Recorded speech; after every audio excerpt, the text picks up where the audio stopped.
In recent weeks, Iran has again been in the throes of an uprising. Signs of the regime change America had long hoped to see are on the horizon. In the unlikeliest cities, once the strongholds of the conservatives, Iranians have taken to the streets, demanding, not just reform, but a referendum. A nationwide referendum in March 1979, in which over 90% of Iranians marked Islamic Republic as their choice of government, gave legitimacy to the current regime. Many Iranians now hope for a second referendum, which could give them a chance to undo the government they chose nearly 40 years ago. The restraint that the United States showed in refraining from military action against Iran was the right course when the threat of war loomed between the two nations. But while we must continue to avoid war at all costs, now that defenseless Iranians have taken to the streets, cautious silence is no longer the right approach. A chorus of experts has been calling for the United States to do nothing.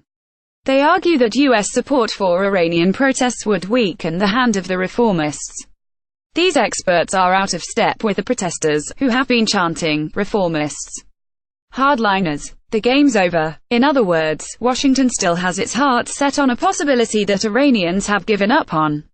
This is not the first time Washington has been slow to grasp the reality on Iran's streets. In December 1977, as the embers of an imminent revolution were beginning to burn, President Jimmy Carter made a toast to Iran's monarch with these words: "Iran, because of the great leadership of the Shah, is an island of stability in one of the more troubled areas of the world." History has repeated itself and, by latching onto bygone hopes of reform, Washington's analysts are misreading Iran once again.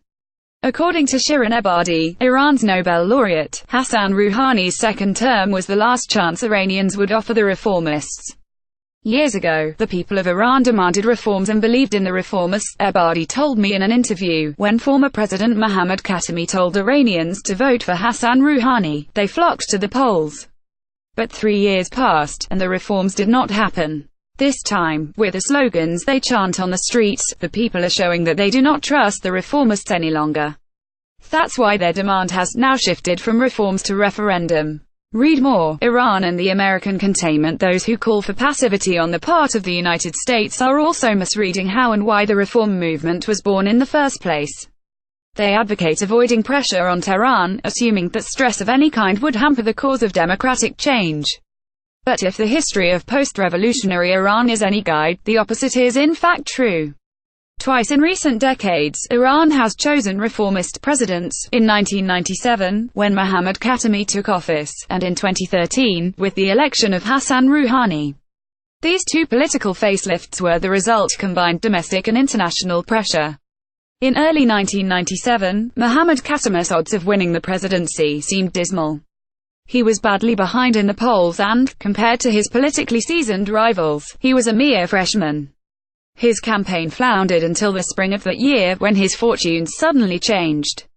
In April, Khatami's campaign got a proverbial shot in the arm when a German court issued a decision explicitly naming Iran's leadership, including the supreme leader Ayatollah Ali Khamenei, as the masterminds behind the assassination of 4 Iranian and Kurdish leaders nearly 5 years earlier. The judgment led to the most dramatic and forceful international action to date against Tehran when all EU member nations recalled their ambassadors.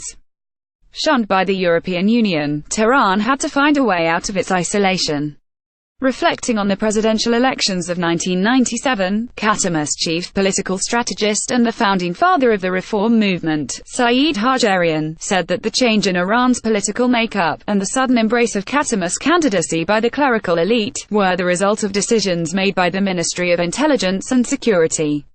The gentle-mannered Khatami appealed equally to people who had grown wary of radicalism, and a leadership looking for a way to recast its image in the West. In 2013, as Mahmoud Ahmadinejad's second term in office drew to a close, Tehran found itself in a similar position. Under pressure from sanctions, discontent had reached a fever pitch. Both the nation's morale and its economy had tanked. Rouhani's first task as president was not so much to run the country as it was to be a polished interlocutor at the table with the P5-1 negotiators. Read more. As protests rage in Iran, Trump's Iran policy faces sanctions test once again. A reformist was in office.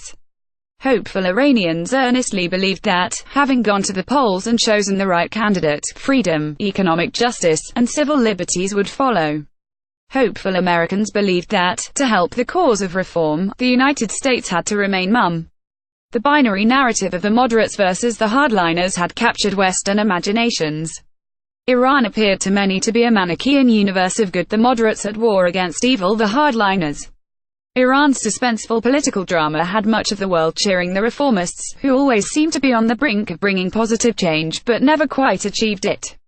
The protesters of recent days have been unequivocal. The two political forces that have long appeared to be at war are, in fact, two faces of the same demon, Tehran's rendition of Dr. Jekyll and Mr. Hyde. Middle East experts often paint Iranians as an enigmatic people. Iranians are unlike Americans, to be sure. But with unemployment rates at over 30%, women and religious minorities treated as second-class citizens, rampant governmental corruption and no civil liberties, they are no different from any other nation that has ever rebelled against tyranny. In a country where women are relegated to the backs of buses and citizens receive unequal treatment in courts of law, Americans should pay less attention to pundits and, instead, follow the lessons of their own history. The civil rights movement of the 1960s is a great guide. Today, America's best Middle East expert is Dr. Martin Luther King, who said, "In the end, we will remember not the words of our enemies, but the silence of our friends." Between war and inaction, there is much that America, and other nations with influence over Tehran, can do to prevent the Revolutionary Guards from future crackdowns against peaceful protesters. Demanding that Iran hold a nationwide referendum is, indeed, such an action. The United States has every reason to do what it can to help Iran's movement for economic justice and civil liberties. Just as the 1979 revolution uncorked the menace of fundamentalism that has since ravaged the region, authentic democratic change in Iran could pave the way for a brighter future in the Middle East. This article is syndicated from Reuters.